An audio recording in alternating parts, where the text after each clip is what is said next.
lumot na pusit. So, ayan mga mamshi, for today's video, ipapakita ko nga po pala sa inyo kung paano ako magluto ng adobong pusit na may batuan. So, ito nga po pala yung aking mga sangkap na gagamitin. At ayan nga, nakapagpainit na ako ng kawali. Nilagyan ko na ng mantika. So, antayin lang natin uminit.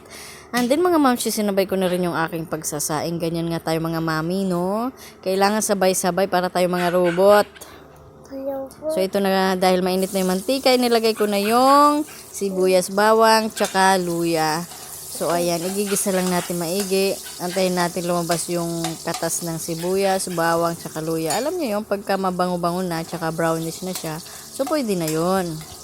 Ganyan nga ako kapag ka nagluluto para sa akin, mas mabango siya. Amoy pa lang nakakatakam na. And then, talagang hindi malansa yung niluluto.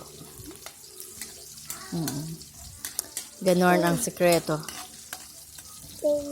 At ito na nga mga mamshi, nilalagay ko na yung batuan. Isasabay ko na sa pag-isa yung batuan.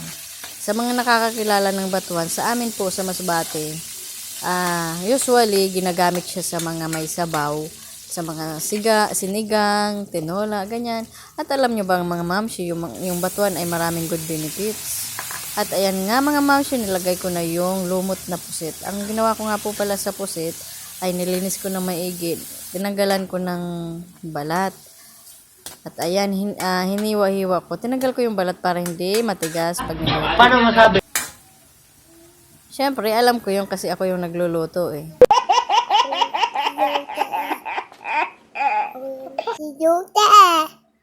So, eto na mga mamshi, lalagyan ko na ng asin, ng pampalasa, and then Ajinomoto. It's up to you guys kung anong gusto nyong pampalasang gawin kasi yung iba gusto ginisa mix, magic sarap. O, yan, takpan muna natin. 1 minute, 37 seconds later. Wow! So, eto na nga mga mamshi, sinangkotsa natin siya, medyo niluto natin siya sa kanyang sariling katas. Hindi po ako naglalagay ng tubig kapag pusit kasi nagtutubig po yan eh. So, ayan na siya oh. Diba? Sariling tubig niya yan. At ayan nga, lalagyan ko na ng toyo ko. Toyo. Ayan. Kunting toyo lang. Pagpasensya nyo na, nagbo-voice over ako kasama yung aking baby na maingay. Kaya nga hindi ko na ipapakita kung paano ako magayak kasi ako lang din yung nagbibideo sa sarili kong vlog. Vlog. Pa-support naman, thank you for your support everyone sa mga viewers. At ayan nga guys, nilagyan ko na ng black pepper or pamienta. Anyway, shout out to all our viewers. Don't forget to like and subscribe. At ayan nga mga mamshi, nilagyan ko na ng asukal. Yung asukal po ay optional lang po yan kung gusto niyo ng medyo matamis. Ayan, dahil ako gusto ko ng medyo matamis at talaga namang gusto kong kumain yung anak ko. Ayun.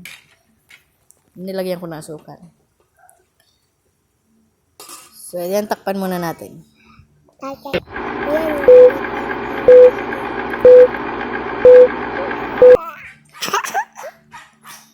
Charan! So, ayan mga mamshi, luto na yung aking sinaing. So, diba? Sabay maluto. Ganyan dapat. Eto na, mga mamshi. Luto na to. Malambot na to. So, medyo paiigahin lang natin siya ng konti kasi medyo maraming sabaw. Pero, pak na to, mga mamshi. Yum, yum? Yeah. Yum, yum. Yummy. Yummy. I love you. So, ayan mga mamshi. Luto na. So, tatakpan ko na at mamaya ay magsisikain na lang kami.